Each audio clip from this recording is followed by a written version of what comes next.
Bonjour à tous, alors aujourd'hui je te propose un petit automatisme portant sur les pourcentages et évolutions.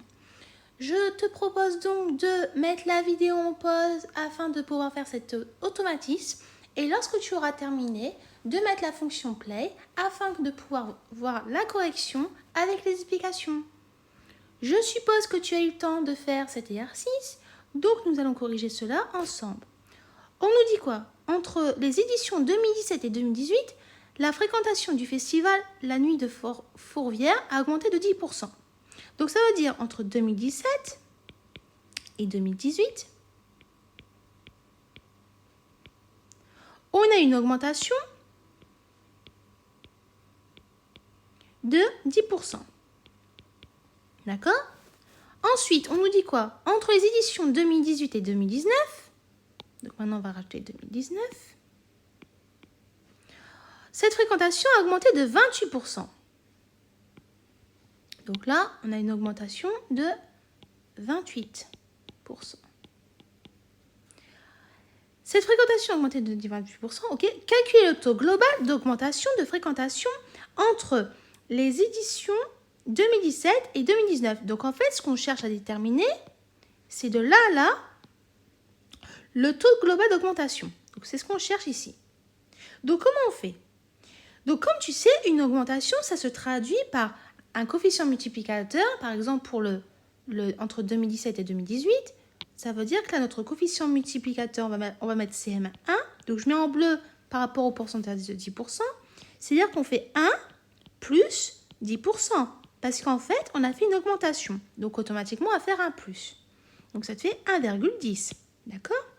On va appeler par exemple CM2, c'est le deuxième coefficient multiplicateur qui correspond au deuxième pourcentage qui correspond à l'augmentation entre 2018 et 2019. Donc pareil, on va faire 1 plus 28 sur 100.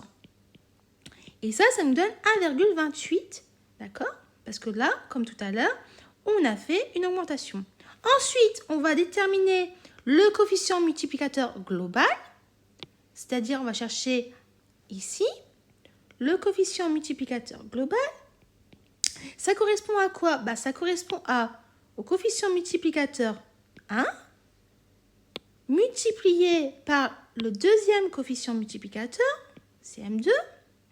Et ça nous donne quoi? 1,10 fois 1,28, ça nous donne, d'après la calculatrice, 1,408. Sauf que nous, on cherche quoi? On cherche à déterminer le taux global d'augmentation. Donc, on va faire, pour déterminer le taux global d'augmentation, taux global d'augmentation de la fréquentation, tu vas faire comment comme opération? Tu vas faire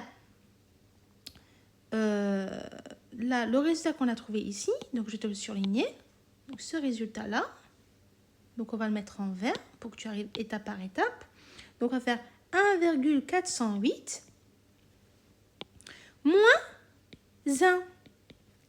Et donc là, on va trouver quoi? On va trouver 0,408.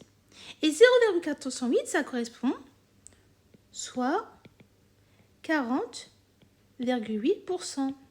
Donc ça veut dire quoi ce résultat qu'on vient juste de trouver? Ça veut dire que la fréquentation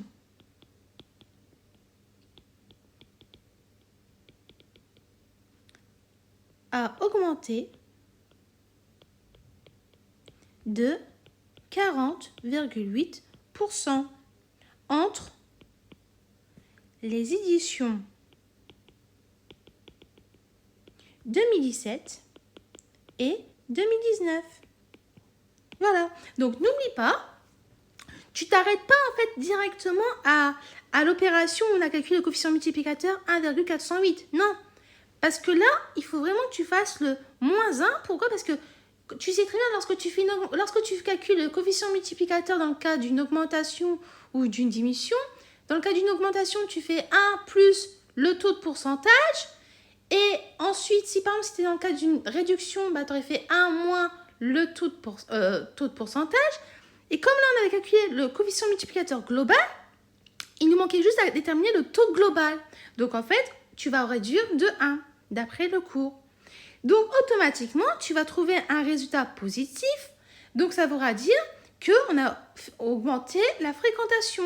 Si au cas où tu aurais trouvé un résultat négatif, eh ben, ça aurait dire que tu aurais eu une perte, donc ça veut dire que vous avez diminué. Mais là, ce n'est pas le cas. Là, tu as augmenté. Voilà. Donc, j'espère que tu as pu comprendre les explications. Et je te dis donc à bientôt et au revoir.